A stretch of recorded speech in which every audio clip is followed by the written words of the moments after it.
So many of you might already know how opinionated I can be when it comes to stories. Of course, a story can fall flat right when it begins if it's not set up properly, although a story can also start out good, maybe even perfect, and then become bad over time. And those are the stories I feel the most opinionated about, because who cares if a story starts out bad? If it was always seen as bad, most people would just not engage with it. But I would care if I got really invested into a story only for it to become a disaster halfway through, because then I get disappointed and imagine what the story could have been. Also investing a bunch of my time into a story and getting excited about it only for it to get ruined. So at that point, I can't help but not see the missed potential for the story. And I do think it's interesting that the 3 stories I've talked about on this channel negatively all start off as good stories, only to change or shift in plot, which ultimately ruins the story in the process. And that's exactly what I want to talk about in this video. How to ruin a great story, and also how to set up a story the right way. So in the theme of setting up a story, I actually have a story of my own I'm working on right now. And while I love planning stories, it can be a lot of work to build everything from scratch, the world, the plot, the characters, all of it. But honestly, it's been way easier using Milanote to plan everything out. Milanote reached out to me recently, and since it's a tool for planning and organizing creative projects, I was genuinely excited to try it. You can use it for work, school, or personal projects, and it's super versatile with how customizable the boards are. They have over 100 built-in templates you can use. It's helped me a ton with procrastination when I'm designing characters or working on story concepts because it lets me lay out information in the clearest way possible. Here's my main dashboard for my story, Stellar Tales. It has all my subboards organized together, and Milanote lets you create subboards you can jump in and out of, which is extremely useful for planning. When you're building the plot, characters, inspiration, locations, you need all the boards you can get, and Milanote definitely shines there.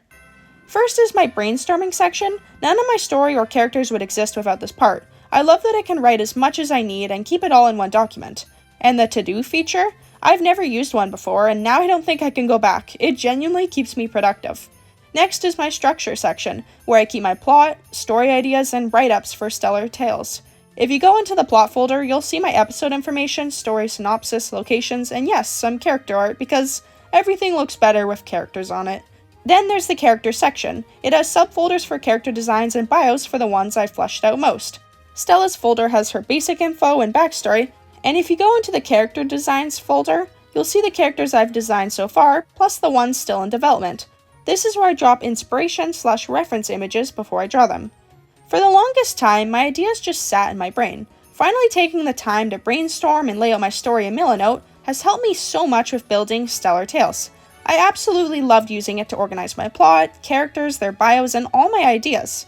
And I genuinely recommend it to anyone who has a story in their brain and wants to write it out in a more organized way. Big shout out to Milanote for sponsoring this video. If you want to sign up, you can do it for free with no time limit by clicking the link in my video's description or my pinned comment section. I made a video, well, 3 videos, all about the comic Catbird Dog and why the story started out perfectly and how over time it became a disaster. I genuinely loved the initial slice of life story presented in Catbird Dog. I loved how grounded and relatable to life it felt as a viewer. I loved all the characters in Catbird Dog as they felt like real people with real struggles and real goals. Cat being very fun and bubbly, but deep down having a lot of issues, especially with her parents. Bird being more quiet and reserved, but having a crisis when she finds out she's gay and that she has a crush on her best friend Cat. And Dog, well, honestly, he's my only complaint for this comic. He doesn't have a ton of personality other than being a nice guy, and I still like Dog, although somehow Hyena has more character development than him. Anyways, the point is, I love all the characters in Catbird Dog, but I also just love the stories in this slice of life. One of the best being when Bird realizes she has a crush on her best friend Cat, and after telling her, having to accept the fact that Cat doesn't feel the same way. It's soul-crushing for Bird, and afterwards we see Bird go on to tell her mom that she's gay, and have a full crying fest, only for her mom to tell Bird she already knew, and that she loves her no matter what. This comic just feels so real. These characters and these stories feel like real situations. And out of nowhere, Catbird Dog randomly changes into a fantasy story about a frog wizard capturing Cat and bringing her through a portal, roping Bird and Dog along to go on a whimsical journey to save her. With, I hate to say it, the most boring plot points and filler in Catbird Dog. And if the story started out this way, that would be fine. But it didn't. It started out as a slice of life story that was very grounded to real life, and it shifted the plot into a completely different genre halfway through, which is the reason why I made 3 different videos talking about it. I'm upset about the missed potential in Cat Bird Dog, and to make matters worse, after they completed the fantasy arc, they rebooted the whole story, and unfortunately, the reboot is going to follow the fantasy plot just like before. Like, we finally made it through the fantasy plotline, and now we have to go through it all over again. So yeah, I'm really disappointed in Cat Bird Dog. I think they genuinely missed the mark in the story, and the fact they had a chance to redo it in the reboot and aren't makes it even worse. Something very similar happened with another story called Chicken Nugget, which I also made a video talking about a while back. Instead of being a comic, Chicken Nugget was presented through animated shorts. It started out as a slice-of-life story that mainly focuses on silly shenanigans and those hilarious moments that everyone can relate to, whether that be good or bad. And it followed a bunch of characters, all having their own unique traits. Firstly is Chicken Nugget, who is the main character / the main mascot for the story. He's a simple yet silly being who deeply cares about all his friends, usually breaking the fourth wall in the animated shorts. Second is Cheeseburger, or Chi for short. She's a bubbly spirit that's also best friends with Chicken Nugget. Even though she's bubbly, she can often get shy and worried about how she's presenting herself to others. And after a lot of courage, she eventually starts to date Coffee. Third is Coffee, a mysterious sheep who wears wolf's clothing, essentially bringing the whole "a sheep in wolf's clothing" some meaning. She can be unpredictable, which is really funny at times. Fourth is Slushy, who is a kind-hearted and supportive friend to everyone. She has a lot of nerdy interests and is the creative spirit of the group. Fifth is Ice Cream. Ice Cream presents themselves as a cute bunny, but they're actually a terrifying demon. They love to cause chaos and stir up trouble among the friend group. They are super close to French Fry, and eventually the two start dating. Sixth is French Fry, a magical wish dragon who loves purity, all things good, and being nice. Ice Cream annoys them at first, but over time they start to enjoy their company. Seventh is Sody Pop. Sody Pop is the kid of the group. He's hyperactive with a lot of constant energy, and a bit of a menace, but in a fun way. And those are the main characters, but there's also a lot of other characters, like Hot Sauce, who's just a terrible guy, but sort of becomes a better person along the way, which is nice character growth in a story that didn't even necessarily need it. There's Beezle, who unfortunately is only really there for the demigod plotline, that I'll get into soon, and then there's the new character being Onion Ring, who is an enthusiast for the lore in Chicken Nugget, which I'll also get into soon. Eventually, Chicken Nugget transitioned into a story about the main character Chicken becoming a demigod and almost destroying the entire world because he felt left out by his friends. And of course, Beezle helped to encourage him to become a demigod. And I will say, his friends, especially Chi, did leave him out. Like, we did see his friends choose to hang out with their partners over Chicken, multiple times. So I'm not defending his friends by any means. Although, instead of, having a conversation, Chicken just went insane. And as I said, almost destroyed the world and all his friends in the process. Especially when Chicken and all the other characters have always advocated to have a conversation in their past animated shorts. So Chicken going berserk just didn't make any sense. Something about this shift in plot just felt off. Even with the foreshadowing, it didn't feel like a natural story transition. It felt jarring to see all these characters go from silly antics to being genuinely terrified of their friend who turned out to be a demigod.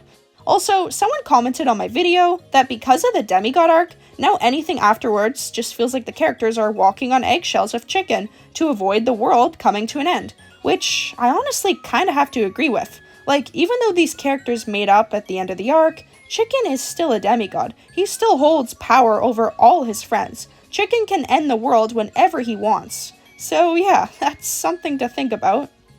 I also haven't mentioned Onion Ring yet. He was the new character they added after the demigod arc to sort of continue the lore in the story, and I mean, he's fine, I don't hate him, but I also don't really care about him either. He's basically just a fanboy of Chicken Nugget since Chicken is a demigod, and he only really appears in the lore-driven stories. Overall, I will say this plot change isn't the worst out of these stories I'm discussing, because Chicken Nugget at least continued with making silly stories in short animations on Instagram and YouTube Shorts, and continued the lore over on YouTube in the long-form videos. So I honestly can't get too upset about it, as they clearly figured out a way to make people interested in the lore, and people interested in the slice of life both happy. So yeah, while I think the shift in plot to the demigod story was jarring, and personally in my opinion a bit unbelievable, it didn't stay like that forever, and they found a great way to tell both stories. And then there's also Mimi and Mumu. And while I talked about the art style change in a recent video of mine, I haven't discussed the actual story yet.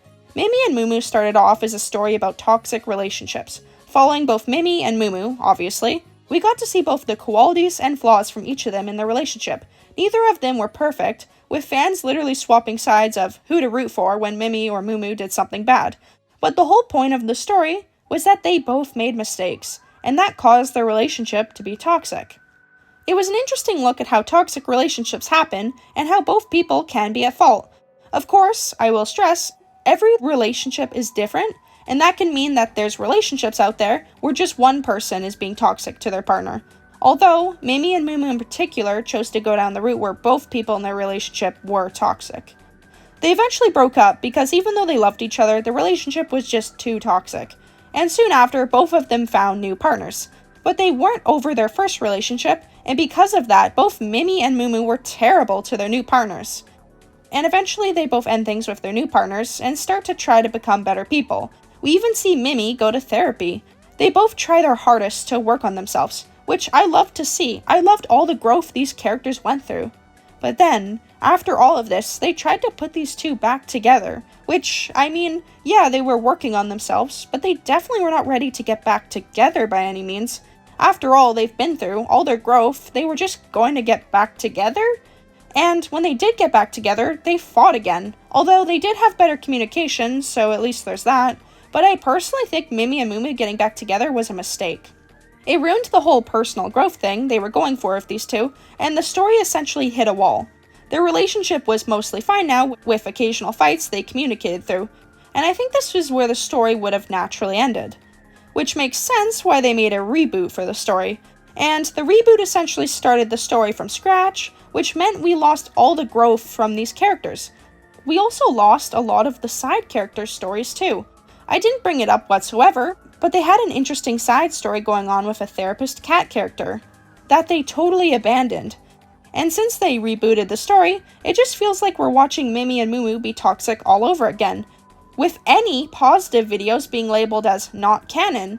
So yeah, I don't like the route the story went with putting Mimi and Mumu back together, and I also don't like the fact they did a reboot and started it all over again.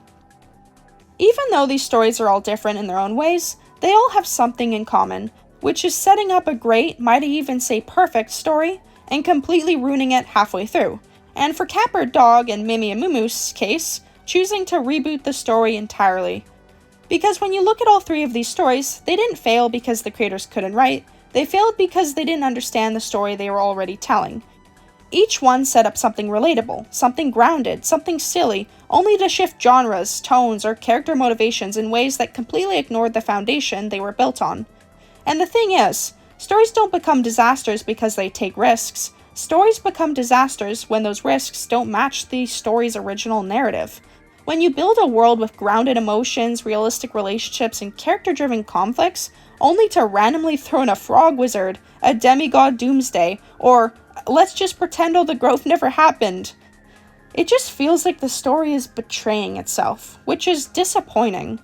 When you set up a story about realistic relationships, grounded character growth, slice-of-life struggles, or silly antics, the story needs to follow through on that. Or, if it has to involve, you need to slowly transition it in a way that respects the tone you built without jumping into a completely different universe with completely different rules. And that's the biggest takeaway here. If you're going to write a story, you need to know the kind of story you're telling. Not halfway through, not after the fans point out inconsistencies, but from the very start. Because that's how you set up a story the right way. You establish a tone, you establish themes, you establish character arcs, and then you stick with them. You're promising the audience, this is the world, these are the rules, this is what you can expect. And when a story breaks that promise without reason, that's when a story goes from perfect to a complete disaster. So whether you're making a comic, an animated short, or even just planning out your own story ideas, remember these three things. Let your characters grow naturally. Don't reboot away all your progress. Don't throw in twists that contradict everything you've built. Because honestly, a story doesn't need a shocking twist to be good. It just needs commitment. Commitment to the world you created. Commitment to the characters you introduced. Commitment to the promise you gave the audience in the beginning. And that takes us to the end of the video. Thanks again to Milanote for sponsoring the video, and if you're interested in supporting this channel further, check out my channel members. And of course, a huge shout out to all my current channel members. I appreciate every single one of you. It's been Leam Puppy. Subscribe if you haven't already, and I'll see you guys all next time.